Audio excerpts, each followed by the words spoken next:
Jai Hind students, welcome back beta. I hope you all are fine. Beta, we have already started the chapter agriculture in your geography book. Last two sessions already studied of this chapter agriculture. So now we will talk about technological and institutional reforms. Firstly, let's talk about the name technological. Okay, technological reforms means यानी कि technology से कैसे हम changes लाके किसी चीज की productivity बना रहे हैं. Clear. Now institutional reforms means हम नए नए कैसे इंस्टीट्यूशंस और ऑर्गेनाइजेशंस खड़ा करके हम रिफॉर्म्स ला रहे हैं. ठीक है बेटा.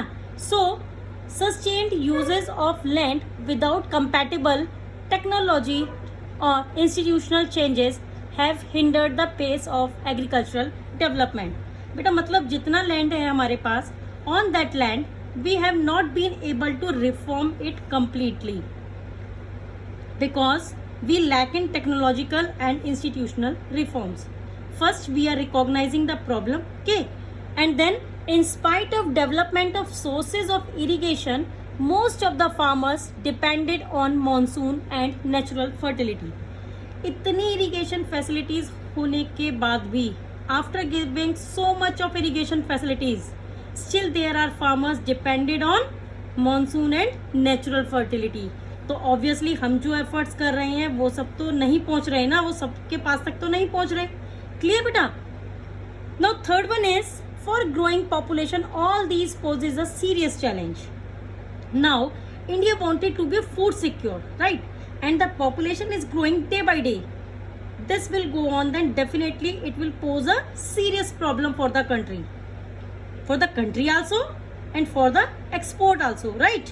Okay, so now let us see how our government try to reduce these problems. How do we develop agriculture then? So now let's think about what all have we been doing. इस पे ही जो मतलब दो तरीके के ये जो हमारे क्वेश्चंस हैं उसके बारे में हम थोड़ा सा सोचते हैं कि आखिर गवर्नमेंट ऑफ इंडिया ने किया क्या. हमें इंडिपेंडेंट मिली 1947 में and we came from colonial past. तो हम काफी गरीब थे, तो we were very poor, we were not a food secure, we were not secure in terms of food availability. तो वो सब ये बैकग्राउंड था बेसिकली. ओके, अब उस बैकग्राउंड के अकॉर्डिंग हमने क्या क्या किया वो है ये सारे points. First, we did collectivisation, it means collect किया लैंड को. Then we did consolidation of land holdings which is also known as chakbandi. What is this? When I realize, for example, I am realizing my land holding is very very small, okay, and my sister's land holding is also very very small. So what I will do it, I simply ask to her, consolidate both the land so that we can put it their in efforts together and distribute the profits together, right? तो ये होता है आपकी चकबंदी. Then we have development of cooperative societies. Obviously we wanted peasants and farmers to be empowered in the ground level. इसी के लिए cooperative societies बनाई, क्योंकि कोऑपरेटिव सोसाइटीज में लोन भी इजीली मिल जाता है, पूलिंग हो जाते हैं पैसे बहुत इजीली, समस्याओं के हल मिल जाते हैं, सॉल्यूशन मिल जाते हैं प्रॉब्लम्स के. ये सब कुछ कोऑपरेटिव सोसाइटीज में ही जाता है. We don't have to dwell into each and every point, just have to write the points. Okay, so now move on. Abolition of zamindari system. ये हमें पता है, we have already learned in the history that earlier used to be zamindari system. One person was the head of the land and the people used to be employed to work in the land. उन्हें सिर्फ क्या मिलती थी? उन्हें सिर्फ income मिलती थी, wages मिलती थी, उनको प्रॉफिट नहीं मिलता था लैंड का. तो ये जो सिस्टम था the zamindari system, the government of India act after getting independence realising that it is really mean it and we abolished the zamindari system. Clear? Then come to the major institutional reforms is right to inheritance. Right of inheritance. What is this? बेटा right of inheritance होता है कि property में हिस्सा. Okay, we know that we inherit something from our parents, from our ancestors against. Right? Okay. And with every generation population बढ़ती जा रही है ना, एक फादर के 2 बच्चे, देन उनके 2 बच्चे और उन 2 बच्चों के भी 2-2 बच्चे. So with every generation the land holding is fixed. Land तो उतना ही रहेगा until and unless when buying your new or more land, and that land holding is getting divided into different generation and getting smaller at each generation. Clear? Right beta? अब land छोटा होता जा रहा है and farmers they had to get more profits. Clear? So they have been using a lot of chemicals and they will get to, but the point is what is this point? This is the inheritance, right? What is this? Because of this inheritance, right of inheritance, the government of India realized that the land holdings are getting smaller and smaller, and the government of India made land reforms as their priority in the first 5-year plan. So the land was the main focus in our first 5-year plan by the government of India. जो मतलब हमने पहले ही government में plan बनाया हुआ था कि उसी में ही हमें समझ में आ गया था कि लैंड रिफॉर्म करना तो प्रायोरिटी रखनी पड़ेगी. क्लियर बेटा? So now move on to the technological reforms. So technological reforms क्या बनाए हैं? फर्स्ट पॉइंट देखिए आप बेटा, law of land reforms were enacted but their implementation was lacking somewhere. All the laws that we made, obviously उनके implementation में तो perfection थी ही नहीं. Clear? Government of India in 1960s to 70s introduced agricultural reforms to improve Indian agriculture like green and white revolution. सो बेटा government of India ने एक revolutionary सा एक प्रोजेक्ट लॉन्च किया. That project was launched in 60s and went on until the 1970s also. Actually 2 projects, one is known as Green Revolution and other one is known as White Revolution. Clear? Green Revolution is concerned with the farming. It is concerned with the agricultural crops. And White Revolution is concerned with the milk production. Okay? So you might think that ये बहुत अच्छा चला होगा. हाँ, ये चला भी बहुत अच्छा था. हमें बहुत सारा फायदा हुआ इससे. But you know, effect of both the revolution confined to certain area. Some states like Punjab, Haryana got a lot of benefit from these revolutions or a program. But some states did not get any positive outcome out of it. Clear बेटा? तो बहुत disparities थी इसके outcome में भी. So थोड़ा सा white revolution के बारे में हम पढ़ लेते हैं, थोड़ा सा हम इसके बारे में जानते हैं क्योंकि green revolution के बारे में हम पहले भी पढ़ चुके हैं. Clear? So अब हम व्हाइट रेवोल्यूशन के बारे में पढ़ लेते हैं थोड़ा सा. First one is it is the revolution in dairy sector. It means basically ये किस चीज के लिए है? Milk production mostly. Clear? Second point, it introduced cooperative approach in harnessing milk animal husbandry. बेटा अमूल जो आपको दिखता है ना, Amul is actually a by product of this white revolution. Clear? Eliminated middlemen in the farmer market supply chain and enhanced milk production as well as profit to the farmers. बेटा middleman जो होते थे, जो दूध देने वाले होते थे बेसिकली, और जितने भी मिडलमैन होते थे मार्केट में उनको हमने एलिमिनेट कर दिया मार्केट से clearly. And we did it a complete transparent system between the people who are into an animal husbandry and to the people who basically needed the milk. Clear? It is also called the Operation Flood. This operation is also known as Operation Flood because we are talking about the milk. Right, students? So, Operation Flood is also a name given to it. Okay? Clear, beta? So,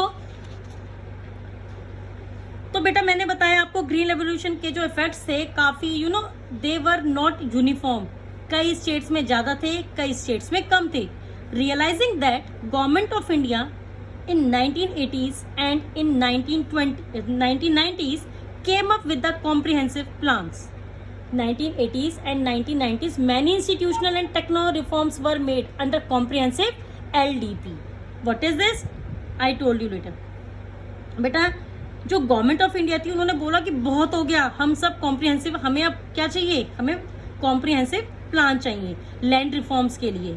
and that plans was known as land development programs. This is basically known as LDP. Now in this LDP, both of the things were taken care of, the technological reforms also and institutional reforms also. Clear beta? So provision for crop insurance against drought, flood, cyclone, fire and disease. So इससे पहले बेटा crop insurance की कमी थी हमारी country में. What a type of farmers are. I am producing my crop and the crops failed. Who is going to be give me insurance? I was depending upon my crop that I will get profit after selling the crop, but the crop failed. So this was especially for that the crops were failed for any number of reasons: pesticides, drought, floods, cyclones, anything and everything. So I need to insure it. Clear? And this was done in LDP, Land Development Program. Another point is the Kisan Credit Card.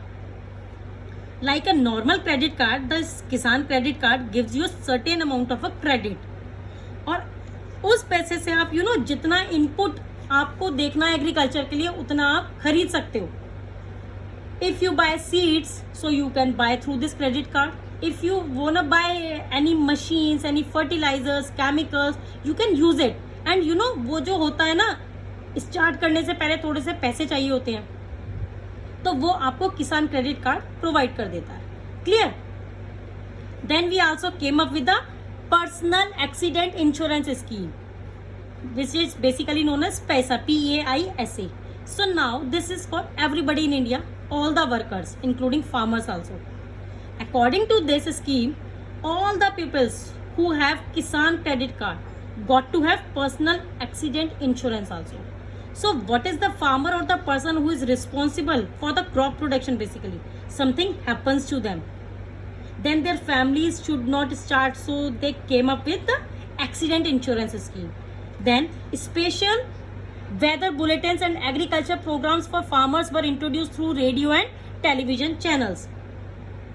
Then special weather bulletins, भाई पता होगा ना बारिश कितनी आने वाली है, क्या साइक्लोन्स तो नहीं आने वाले.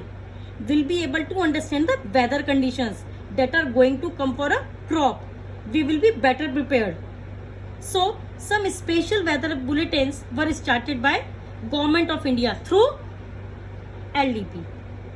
And in that we have television channels also, radio channels also, जहाँ पर ब्रॉडकास्ट होता रहता है कि बारिश कितनी होने वाली है या कब होने वाली है, so that the farmers of the country are well prepared. Okay, so these are more things in it. Now next is minimum support price, MSP. Minimum support price तो आप ये बेटा इकोनॉमिक्स में आप पढ़ चुके होंगे कि बफर स्टॉक मेंटेन करती है गवर्नमेंट ऑफ इंडिया.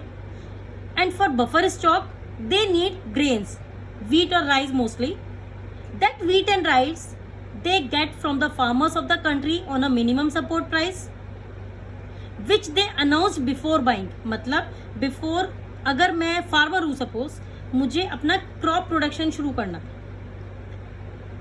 पहले ही गवर्नमेंट ऑफ इंडिया MSP बता देगी, मतलब मिनिमम सपोर्ट प्राइस वो आपको बता देगी.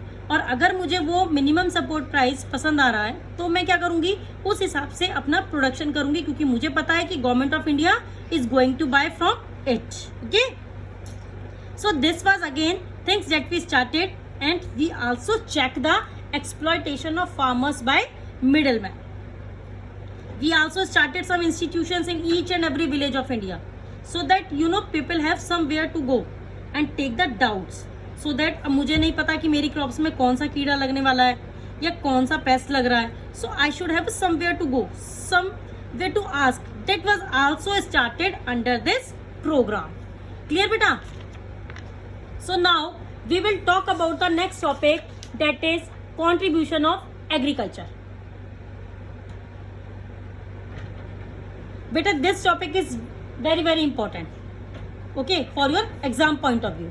So agriculture is the backbone of the Indian economy due its share in the gross domestic product. This is basically known as GDP. So beta, agriculture is known as the backbone of the country. Why? Because more than 50% of the people are employed in it. Okay, some 52% workforce is employed in this sector. Some 52% workforce is still employed in agriculture. But जितना expected outcome होना चाहिए agriculture से मिल ही नहीं रहा है. Clear? So this may lead to decline in the sphere of the economy. There was a declining trend from 1951 onwards in the share that agriculture that having in the GDP. Clear बेटा? लोग तो उतने ही employed है या जितने या उससे ज़्यादा भी कह सकते हैं हम लोग. क्लियर. लेकिन धीरे धीरे जो जीडीपी में उसका जो इफेक्ट दिखाई दे रहा है वो बहुत डिक्लाइनिंग होता जा रहा है. Obviously people are employed, may be people are disguised and employed, right, and the GDP is not reflecting the growth that it should. Clear बेटा? सो दिस में lead to decline in the sphere of the economy because more than 50% of the people are employed in it. Realizing that the government of India did something about it, they started making some institute for special research so that we can research about what are the problems going on the agriculture sector and we can come up with some solutions. Maybe we can modernize the agriculture. And keeping that in mind, the Indian Council of Agriculture, it means Indian Council of Agriculture Research for started. Some more agricultural universities also started. These are the efforts of the government to modernize the agriculture. They established the ICAR. Okay. Some more agricultural universities started. Some veterinary services and animal breeding centers were started. Horticulture were developed and so on and so forth also. Weather forecast को increase करने के लिए meteorology development also happened in the country, all because we wanted to reform the agriculture in India. But yet we see there is a declining growth rate of agriculture in GDP. Clear? क्यों है ये? मतलब इतना कुछ करने के बाद भी हमारा जो ग्रोथ रेट है वो कम होता जा रहा है. बेटा इसके पीछे भी बहुत सारे चैलेंजेस हैं. What are these challenges? Before that हम पहले ये ग्रोथ रेट देखते हैं. बेटा देखिए मैंने ये सेक्टर्स वाइज ये ग्रोथ रेट मैंने ही बना रखा है, आप इसको देखिए एक बारी. ओके, देख लिया. So what are these challenges? These are the challenges that I have mentioned in this paper. So first is reduction in public investment. बेटा so the government of India whatever they use to invest in agriculture before in the previous decade they have reduced it. अब उनकी जो priority है ना वो धीरे धीरे shift होती दिख रही है. किसकी तरफ शिफ्ट हो रही है वो प्रायोरिटी? उनकी लोगों की सेकेंडरी और टर्चरी सेक्टर की तरफ. Clear? Second, decrease in public investment. पहले हमारे को कुछ डिस्काउंट भी मिलता था. हमारे को ये जो डिस्काउंट वगैरह है हमारे को वो सभी चीजें हमारे को मिलती थी. फर्टिलाइजर्स में डिस्काउंट मिलता था, केमिकल्स पर डिस्काउंट मिलता था, लेकिन अभी वो डिस्काउंट मिलना बंद हो गया है. तो obviously cost of production has gone up and हमारी जो प्रोडक्शन कॉस्ट है वो ऊपर जा रही है और प्रॉफिट जो है वो हमारा नीचे जाता जा रहा है. Next, reduction in import duties. सबसे मेजर पॉइंट है बेटा ये. अब ये लिबरलाइजेशन ग्लोबलाइजेशन पॉलिसी से क्या प्रॉब्लम हुई है? Basically you know increase in competition level for our Indian farmers in our countries. We will studying about it later on. बेटा अभी हम यहाँ ये पढ़ेंगे इन चीज़ों को. But in other countries there are lot of subsidies given to the farmers and peasants. बहुत ज़्यादा डिस्काउंट मिलता था उनको, मिलता है बेसिकली. उन्हें कॉस्ट ऑफ प्रोडक्शन बहुत कम होती है उनकी. So obviously they produce very nice very beautifully looking crops and they send it to the countries like ours because we have reduce the import duties. Import duty कम लग रही है तो obvious सी बात है जो भेजना प्रेफर करेंगे इंडिया में, है ना. But in our country competition तो बढ़ रहा है ना. आप लोग कीवी ज्यादा खाते हो as comparison to papaya. Why? Because we are getting more and more varieties, we will use it. Clear बेटा? So the last point is withdrawal of investment causing a downfall in the employment. और अगर बात अभी करी जाए private investment तो छोड़ो, public investment भी इतना कम हो गया है that unemployment generation is the major problem. People are employed in agriculture, they are not getting a good amount of wages और good amount of income, you know, profit out of it. At the same time, secondary and tertiary sector has not been able to provide them with the jobs so that they can shift from private, मतलब agriculture to secondary and tertiary sector. Agriculture से secondary और tertiary sector में shift हो रहे हैं, तो job तो होनी चाहिए ना, वो तो वो sectors provide ही नहीं कर पा रहे, तो ये भी एक problem है. Clear बेटा? So now move on to the next topic and last topic, that is impact of globalization on agriculture. तो globalization तो नई चीज है नहीं. We have already seen globalization has been a part of Indian agriculture since ages. बहुत time से हम इन चीजों को देख रहे हैं. Right? Since the time of Silk Route, India की spices famous थी, and till now Indian spices was one of the major thing that we export to the other countries. Right? अब इतनी हम स्पाइसेस एक्सपोर्ट करते हैं, उसके बाद तो कॉलोनियल रूलर्स ही आ गए थे, एंड कॉलोनियल रूलर्स ने रियलाइज किया कि यार इंडिया में तो बहुत फ़ायदा है, एग्रीकल्चर, फार्मर्स इतने सारे हैं, इनको एक्सप्लॉइट करते हैं. They started using a T, रबड़, कॉफ़ी एंड आल्सो चंपरन का एग्जाम्पल आपको पता ही है, मैंने ही आपको नेशनलिज्म इन इंडिया में पढ़ाया है, इंडिगो फार्मर्स का.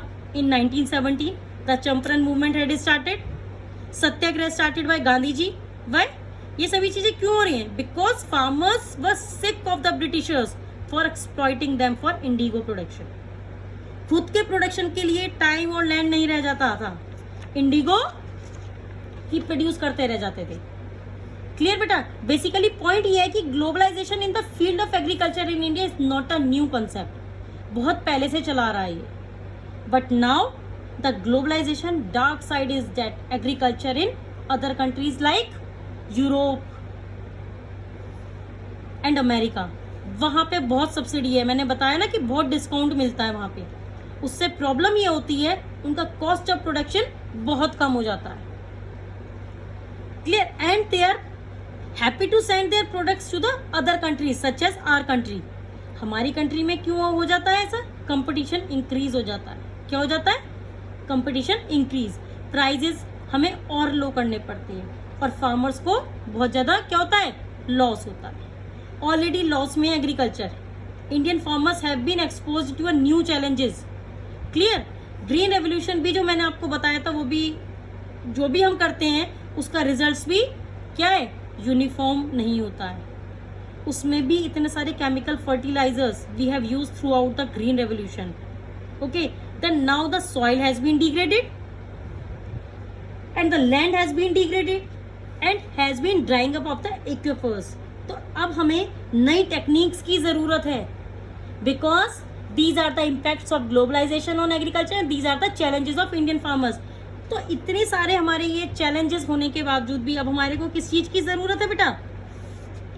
हमारे को ज़रूरत है नई नई टेक्नोलॉजीज़, नई नई टेक्निक्स की हमारे को ज़रूरत है. Right?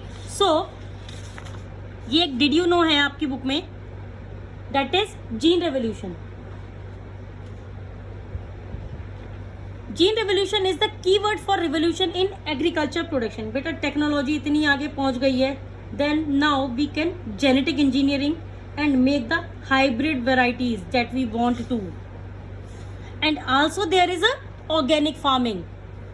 It is very very popular, specially बहुत ज्यादा पॉपुलर है बेटा ये. इस specially it is practised without factory made fertilisers and pesticides. बेटा ये थोड़े से ना महंगे होते हैं इसके प्रोडक्ट्स. ऑर्गेनिक फार्मिंग के जो प्रोडक्ट्स होते हैं वो थोड़े से महंगे होते हैं. क्यों महंगे होते हैं ये? क्यों महंगे आते हैं इसके products? Because no fertilisers, no pesticides are used. बड़ी केयर से, मैन्योर से, you know all the organic things used for the production. And they are very healthy also. They don't degrade the environment also. Or according to the few economists, Indian farmers have a bleak future if they continue growing food grains on holdings of lower productivity. बेटा world के famous economist बोलते हैं कि अगर इसी rate से agriculture में problem बढ़ती रही ना तो हमारा फ्यूचर बहुत वीक है. एक्सपोर्ट तो छोड़ो, खुद को सस्टेन करना भी कुछ दिनों में क्या हो जाएगा? मुश्किल. अब चारा क्या है? चारा है स्मार्ट एग्रीकल्चर का. हमारे को क्या करना चाहिए, हमें स्मार्ट एग्रीकल्चर करना चाहिए, हमें सीरियल क्रॉप से शिफ्ट होकर क्या करना चाहिए, हाई वैल्यू क्रॉप्स की तरफ जाना चाहिए. So we have to shift it from cereal crops production to high value crops. जैसे जोजोबा है हमारे पास, लेवेंडर है, we have a different climatic condition, different soil varieties, different land, different vegetations, so many different varieties we have. So we can exploit it, right? We can produce exactly the things the world want. They are expensive also. Walnut, apricot and all of that already told you. Jojoba है आपके पास lavender है. So for that purposes we need to make a comprehensive plans. So India's varied climate and geography can be used to grow wide range of high value crops that we have already discussed. Jojoba है आपके पास, lavender है, walnut है, apricot है, so many high value crops. तो आपको क्या करना है, आपको इन्हीं सभी चीजों को आपको ग्रो करना. Clear students? So that's all for today and this chapter is also finished. So thank you and goodbye students.